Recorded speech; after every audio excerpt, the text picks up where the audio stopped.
6 উইকেটে 316 রান নিয়ে চতুর্থ দিনে ব্যাটিংয়ে নামে বাংলাদেশ। মুশফিক ও লিটন দুজনেই বড় ইনিংস খেলার দিকে মনোযোগী। লিটন দাস টিকতে পারলেন না, 56 রানে বিদায় নিলেন উইকেটকিপার ব্যাটার। ষষ্ঠ উইকেটে মুশি লিটনের 114 রানের জুটি ভাঙে। সেট ব্যাটার মুশফিক যথেষ্ট ধৈর্য নিয়ে খেলছিলেন। আরেকটি বড় ইনিংসের অপেক্ষায় এই ডানহাতি। মেহেদী মিরাজও বেশ সাবধানী ব্যাটিং শুরু করেন।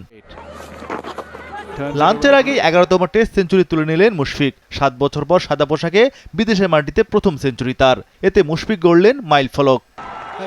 টেস্টে প্রথম বাংলাদেশি হিসেবে 5টি অ্যাওয়ে সেঞ্চুরি। উপমহাদেশের 3 ক্রিকেট পরাশক্তি ভারত, পাকিস্তান ও শ্রীলঙ্কার মাঠে সেঞ্চুরি করে একমাত্র বাংলাদেশি মুশফিক। 6 উইকেটে 389 রানে লাঞ্চ বিরতিতে যায় বাংলাদেশ। প্রথম সেশনে 25 ওভারে 73 রান যোগ করেছে বাংলাদেশ। মুশফিক 101 ও মিরাজ 17 রানে অপরাজিত। লাঞ্চ বিরতির পরও মুশফিক ও মিরাজের দৃঢ় ব্যাটিং অব্যাহত। তামিমকে টপকে বাংলাদেশি হিসেবে বিদেশে সবচেয়ে বেশি রানের রেকর্ড গড়েন মুশফিক। মুশফিকের সঙ্গে মিরাজের 7ম উইকেটে 17 রানের জুটি। ম্যাচে লিড আদায় করে টাইগাররা। মিরাজও 7ম টেস্ট 50-র দ্বারপ্রান্তে। সামর্থ্যের সেরাটুকু উজাড় করে ব্যাট করেন অভিজ্ঞ ব্যাটার মুশফিক। টেস্ট ক্যারিয়ারে ষষ্ঠবারের মতো 150-র বেশি স্কোর গড়েন মিস্টার ডিপেন্ডেবল। মেহেদী মিরাজ পূর্ণ করেন 50। ঘরের বাইরে এটি ডানহাতি অলরাউন্ডারের দ্বিতীয় 50। 7ম উইকেটে টাইগারদের রেকর্ড 150 রানের জুটি। চা বিরতি পর্যন্ত বাংলাদেশ তোলে 6 উইকেটে 495 রান।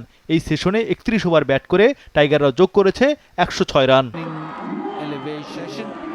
পাকিস্তানের বিপক্ষে চা বিরতির সময় 47 রানের লিড নেয় বাংলাদেশ। মুশফিক 173 রানে ও মিরাজ 50 রানে অপরাজিত ছিলেন।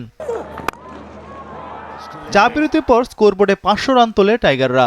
টেস্ট ইতিহাসে ঘরের বাইরে তৃতীয় কোনো দেশে এই স্কোরের মাইলফলক বাংলাদেশের। চতুর্থ ডাবল সেঞ্চুরির দ্বারপ্রান্তে গিয়ে আউট মুশফিক। 341 বলে 191 রানের নান্দনিক ইনিংস খেলেন এই অভিজ্ঞ তারকা। 198 রানের জুটি ভাঙে 7ম উইকেটে। দ্রুত রান তুলতে মারমুখী ব্যাটিং করেন মিরাজ। পাকিস্তানি বিপক্ষে টাইগারদের লিড 100 রান পার। সঙ্গী শরীফুলও আগ্রাসী ব্যাটিং করেন। মেহেদী মিরাজ 77 রানে আউট হন। ঘরের বাইরে এটাই মিরাজের ক্যারিয়ার সেরা ইনিংস। 9ম উইকেট পতনের পর রান তোলেন শরীফুল। 14 বলে 22 রান করেন শরীফুল। বাংলাদেশের ইনিংস থামে 565 রানে। পাকিস্তানি বিপক্ষে 117 রানের লিড আদায় করে টাইগাররা।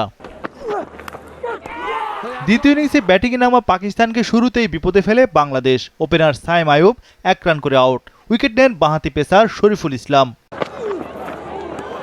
বাকি সময় আর উইকেট আদায় করতে পারেনি বাংলাদেশ। চতুর্থ দিন শেষে 1 উইকেটে 23 রান সংগ্রহ পাকিস্তানের। এখনও 94 রানের লিড রয়েছে টাইগারদের।